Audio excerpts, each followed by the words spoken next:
네, 광풍 분열을 잠재운 말씀입니다.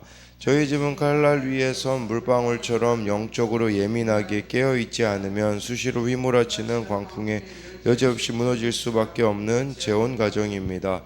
저는 3살짜리 딸이 있는 여자와 재혼하면서 아내의 인도로 교회에 다니게 되었습니다. 오늘 본문의 모세가 비록 반신반의하며 두려워하는 모습을 보이긴 하지만 그래도 내 손을 내밀어 그 꼬리를 잡으라 하는 하나님의 말씀에 순종하여 그것을 잡는 것을 봅니다. 그런데 저는 말로는 인생의 목적을 거룩에 두고 산다고 하면서도 ADHD가 있는 큰딸과의 관계에서 선뜻 말씀대로 행하지 못하고 있었습니다. 내년 가을 저는 출근하기 전에 집안 분위기가 너무 좋아서 꼭 오늘만 같아라 라고 생각했는데 결국 반나절도 지나지 않아 큰딸과 크게 싸우고 말았습니다. 그날 퇴근하고 집에 돌아오니 재수하는 큰딸이 거실에서 스페인어 참고서를 보고 있었습니다. 저는 딸에게 야, 영어 공부해야지 무슨 영어도 안 되는 애가 스페인어를 한다는 거야 라며 농담을 던졌습니다. 그런데 제 말의 순간 분위기는 어색해졌고 결국 딸은 뾰루퉁한 표정을 짓더니 쌩하고 자기 방으로 들어가 버렸습니다. 그리고 잠시 후 딸은 상기된 얼굴로 아내에게 불평불만을 쏟아내었습니다.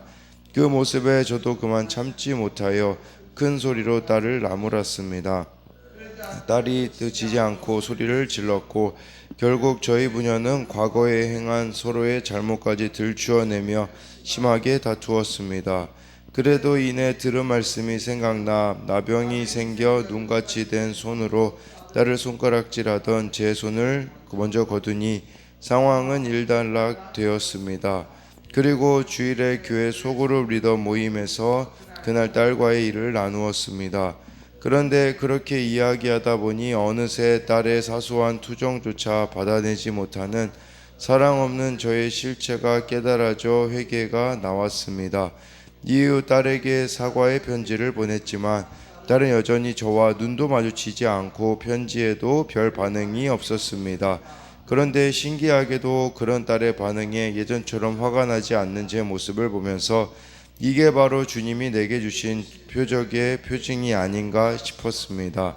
광풍 같은 사건에서 공동체에 물으며 내 죄를 보고 회개할 수 있게 해주신 하나님께 감사드립니다. 적용하기 큰 딸이 화낼 때 바로 반응하지 않고 그날의 큐티 말씀을 다시 보고 이야기를 나누겠습니다. 일주일에 한 번씩 딸이 원하는 날에 함께 말씀을 묵상하겠습니다. 네, 여기 이렇게 나와 있는 이런 묵상 간증 이를 보면 ADHD가 있는 큰딸과의 관계가 참 이렇게 선뜻 말씀대로 행하지 못하였는데 그때 어떤 이렇게 큰 광풍과 같은 사건을 또 만나게 되어지고 또 이렇게 주일에 교회 소그룹 리더 모임에서 그날 딸과의 일을 나누는데 그렇게 공동체에서 이야기하다 보니 어느새 딸의 사소한 투정조차 받아내지 못하는 이렇게 사랑 없는 저의 실체가 깨달아져 회개하였다고 하는데 딸에게 사과 편지를 보냈지만 딸은 여전히 눈도 마주치지 않고 편지에 별 반응이 없는데 근데 이런 반응에도 화가 나지 않는 모습을 보며 주님이 내게 주신 표적의 표징이 이렇게 아닌가 싶었다라고 말해주고 있습니다. 네, 그래서 상대방의 변화를 우리가 이렇게 기대하면서 순종하는 것이 아니라 그때그때 주신 말씀에 순종하는 것만이 참된 지혜임을 봐야 되는 것이죠. 오늘은 이 출애굽기 4장 1절부터 이렇게 9절까지 내용인데 1절에 보니까 모세가 대답하여 이르되 그러나 그들이 나를 믿지 아니하며 내 말을 듣지 아니하고 이르기를 여호와께서 내게 나타나지 아니하셨다 하리이다 해서요.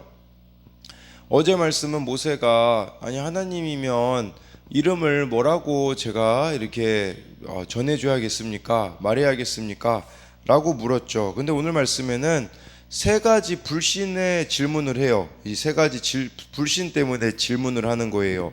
그들이 나를 믿지 아니하며 내 말을 듣지 아니하고 내게 나타나지 아니하셨다 하리이다. 이 삼중 불신이 나오거든요. 그러니까 이런 질문을 계속 하나님 앞에 모세가 하는 이유는 사명이 그만큼 버거웠다라고도 볼 수 있겠고요. 그리고 애굽으로 가는 것은 모세에게 있어서는 트라우마였거든요. 왜냐하면 이집트 사람 한 명을 쳐서 죽였는데 그때 이 이스라엘 사람들의 반응이 좋지 않았거든요.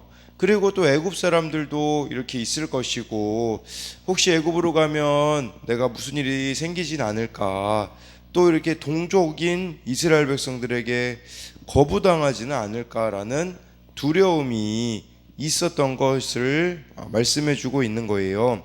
그러나 이렇게 연약함을 인정하고 하나님께 솔직하게 고백하는 것이 사명의 첫걸음이라는 거예요. 하나님이 기뻐하시는 것은 우리가 막 지나친 자기 확신을 가지는 게 아니라 내 죄와 부족함을 알고 하나님께 아뢰며 공동체와 함께 나누고 기도할 때 사명을 감당하게 된다라는 거죠.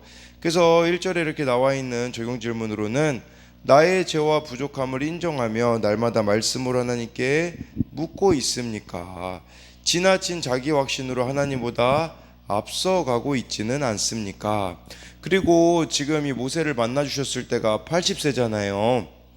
그러니까 이것은 내 힘이 다 빠져서 하나님 앞에 나의 무능함을 고백할 때가, 그때 하나님의 도우심을 경험하고 하나님이 방법을 가르쳐 주셔서 내가 할 수 있는 일보다 더 큰 일을 하게 하신다라는 거예요. 그러니까 진짜 복이라는 것은 하나님만 의지할 수밖에 없는 환경이 가장 큰 복이라는 거죠. 그래서 예수님께서 마태복음 5장의 8복 중에 심령이 가난한 자가 복이 있나니 천국이 그들의 것임이라 라고 말씀하신 것, 심령이 가난한 게 어떻게 복이 될 수 있겠습니까? 그러나 힘이 다 빠져서 더 이상 붙잡을 것이 없어서 하나님만을 의지할 수밖에 없다면 그것이 진정한 복인 것이죠. 그래서 또 한 가지 적용 질문을 드리자면 내 힘으로 도저히 해결할 수 없을 것 같은 일은 무엇인가요? 하나님만 의지할 수밖에 없는 환경이 복된 환경임을 인정하나요? 2절에 여호와께서 그에게 이르시되 내 손에 있는 것이 무엇이냐? 그가 이르되 지팡이니이다 라고 해서요, 하나님께서 이렇게 믿지 못하는 모세에게 표징을 보여주십니다. 그래서 내 손에 있는 게 무엇이냐고, 당연히 모세가 이렇게 양을 치고 있었기 때문에 지팡이를 이렇게 보여주는, 지팡이를 이렇게 말하고 지팡이라고 말하고 있는데 3절에 여호와께서 이르시되 그것을 땅에 던지라 하시며 곧 땅에 던지니 그것이 뱀이 된지라. 모세가 뱀 앞에서 피하매 라고 이렇게 말씀해 주고 있어요. 이 뱀으로 변하잖아요, 지팡이가. 뱀은 사탄의 권세를 상징하기도 하고 애굽의 어떤 우상, 왕권 이런 것도 이렇게 상징하거든요. 그렇게 볼 수 있는데, 그런데 중요한 것은 하나님께서 4절 말씀에 여호와께서 모세에게 이르시되 내 손을 내밀어 그 꼬리를 잡으라. 그가 손을 내밀어 그것을 잡으니 그의 손에서 지팡이가 된지라 라고 해가지고요, 우리가 뱀은 종류를 막론하고 머리를 재빨리 움켜줘야 통제할 수 있잖아요. 그러니까 뱀의 약점은 머리에 있어요. 꼬리를 쥐었을 경우에는 당연히 물릴 수밖에 없는 것이죠. 그런데 하나님 말씀에 그 꼬리를 잡으라고 했을 때 여기 4절에 잡으니, 이 잡으니라는 단어가요, 온 힘을 다해 움켜진다라는 의미가 있는데, 이걸 히브리어로 보면 바브 연속 미완료형이라고 하는데, 이게 무슨 말이냐면 모세가 주저하지 않고 하나님 명령에 즉각적으로 순종했다라는 겁니다. 이걸 보면서 뭘 알 수 있냐면 왜 우리는 순종을 못할까요? 계산하기 때문이에요. 내가 꼬리 잡으면 저거 뱀은 나를 물겠지. 그러니 순종을 못하는 거예요. 내 계산, 내 생각, 내 방법이, 내 시기가 깔려있기 때문에 우리가 순종을 못하는 것이죠. 그러나 모세가 이렇게 꼬리를 잡으라고 했을 때 하나님 말씀에 바로 잡았잖아요. 즉각적인 순종이 있어야 되는 거예요. 예, 그랬을 때 이 4절 말씀을 또 이렇게 우리가 보면서 이 뱀은 무엇을 뜻하냐면 바로 왕의 왕권과 통치를 상징합니다. 네, 그랬을 때 나중에 이 바로의 마술사들도 이걸 또 따라하거든요.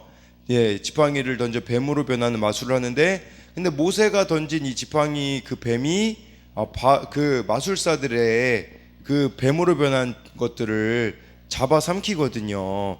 이것은 무엇을 뜻하는 거냐면 바로의 권위와 통치는 창조주 하나님의 손에 삼켜질 것임을 말씀해주고 있습니다.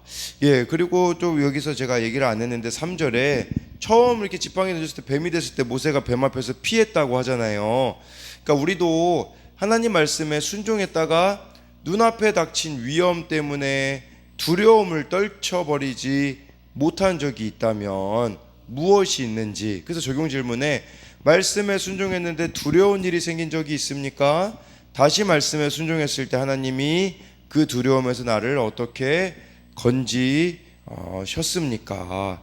그리고 또 한 가지 4절을 보면서 적용 질문을 할 수 있는 것은 내가 이렇게 계산하고 방법을 정해놓고 또 나의 그런 시기 같은 것들을 정해놓았기 때문에 지금 순종하지 못하고 있는 것들이 있다면 무엇이 있겠습니까? 정말 모세에게 꼬리를 잡으라고 하였는데 그 꼬리를 잡은 이런 모세의 모습을 보면서 우리가 나는 그렇게 순종하지 못하는 게 또 무엇이 있는가를 생각해 봐야 되는 거죠.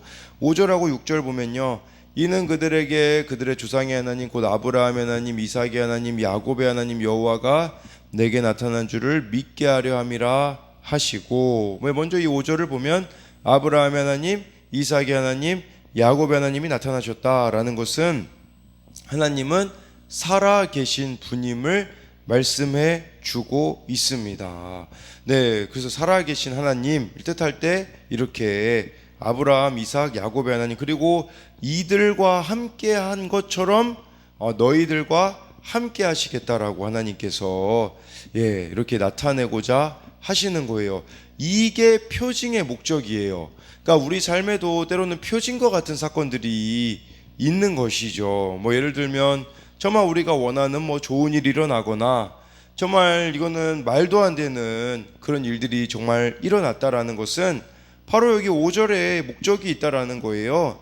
네, 바로 하나님이 살아계시고 또한 구원하기를 원하시는 거기에 목적이 있다라는 것을 보여주는 것이고, 그리고 더 나아가 나의 하나님이 되기를 원하신다라는 거. 그런데 여러분, 아브라함으로 치면 야곱의 할아버지, 그리고 이삭은 아버지가 되고 그러잖아요. 그러니까 이 신앙, 그러니까 우리에게 어떤 표징을 주시는 것은 이 신앙이 나의 구원도 포함이 되겠지만 나의 자녀의 구원, 나의 자녀도 손자, 손녀의 구원까지도 정말 이어지게 되어지는 그런 역사들이 우리들 가운데 일어나기를 하나님이 원하신다라는 것이겠죠. 6절에 여호와께서 또 그에게 이르시되 내 손을 품에 넣으라 하시매 그가 손을 품에 넣었다가 내어보니 그의 손에 나병이 생겨 눈같이 된지라. 두 번째 표징을 보여주세요. 첫 번째는 그 지팡이가 뱀이 되어서 그 꼬리 잡았을 때 다시 돌아온 거고요. 두 번째는 손을 품에 넣으라고 했는데 갑자기 손이 나병이 생겨서 눈같이 되었다라고 이렇게 말씀해 주고 있는데, 이 나병이라는 거는 부정하고 심각한 질병이거든요. 무엇을 말하는 거냐면 이스라엘 백성들의 상태, 여기 나와 있는 모세의 상태가 나병과 같은 상태였던 거예요. 부정하고 심각한 질병에 걸려 회복이 될 수 없을 것 같은 상태를 말하는 것이겠죠. 그러나 하나님께 순종한다면 하나님은 회복시켜 주시겠다. 그래서 이게 다시 7절에 보니까요, 이르시되 내 손을 다시 품에 넣으라 하심에 그가 다시 손을 품에 넣었다가 내어보니 그의 손이 본래의 살로 되돌아왔더라 라고 말씀해주고 있습니다. 이것은요, 우리 생각에는 도저히 회복될 수가 없을 것 같고 정말 이렇게 부정하고 심각한 상태에 있는 어떤 사건들이 여러분들 가운데 있을 수 있거든요. 그러나 하나님께 그것을 순종하며 내어 맡긴다면 이 나병이 다시 품에 넣어보다가 내어보니 본래의 살로 되돌아온 것처럼 하나님께서 정말 이 이스라엘 백성들에게 회복을, 모세와 이스라엘 백성들에게 회복을 주실 것이라고 말씀해 주고 있는 겁니다. 그러니까 우리가 한번 적용 질문으로 보자면, 내가 잃어버린 하나님의 창조 질서를 벗어난 정체성과 삶은 무엇이 있습니까? 지금 나의 상태를 부정하고 심각하게 질병에 걸린 것 같은 어떤 상태를, 어떤 삶을 우리가 살아가고 있는지를 이렇게 이 말씀을 통해 돌아봐야 되는 것이죠. 마지막으로 이제 8절 9절을 보면요, 먼저 8절에 여호와께서 이르시되 만일 그들이 너를 믿지 아니하며 그 처음 표적의 표징을 받지 아니하여도 나중 표적의 표징은 믿으리라. 그래서 첫 번째는 그 지팡이가 뱀이 된 거는 안 믿더라도, 두 번째 이 나병이 이렇게 또 낳게 되어지는 것은 믿게 될 거라고 말씀해 주고 있는데, 표징을 하나님이 왜 주시느냐라는 거죠. 그것은 바로 아까 말씀드렸듯이 구원에 있다라는 겁니다. 근데 우리는 이런 막 표징 같은 사건들을 하나님이 주시면 대부분 뭐 자랑하거나 생색내거나 뭔가 그것을 누리느라 정작 목적을 벗어날 때가 많이 있다라는 거죠. 사실 목적은 구원에 있는데 구원과는 너무 동떨어진 곳에 그것들을 이렇게 사용하는 모습들이 있는 것이죠. 그래서 이 8절 말씀을 보면서 적용 질문은, 나를 구원하고자 하나님이 보여주신 표적의 표징은 무엇입니까? 9절에 그들이 이 두 이적을 믿지 아니하며 내 말을 듣지 아니하거든 너는 나일강 물을 조금 떠다가 땅에 부으라. 내가 떠온 나일강 물이 땅에서 피가 되리라. 이 두 이적도 믿지 아니하면 나일강 물 조금 떠다가 땅에다가 부으면 이 나일강 물이 땅에서 피가 되리라고 이렇게 말씀해 주고 있습니다.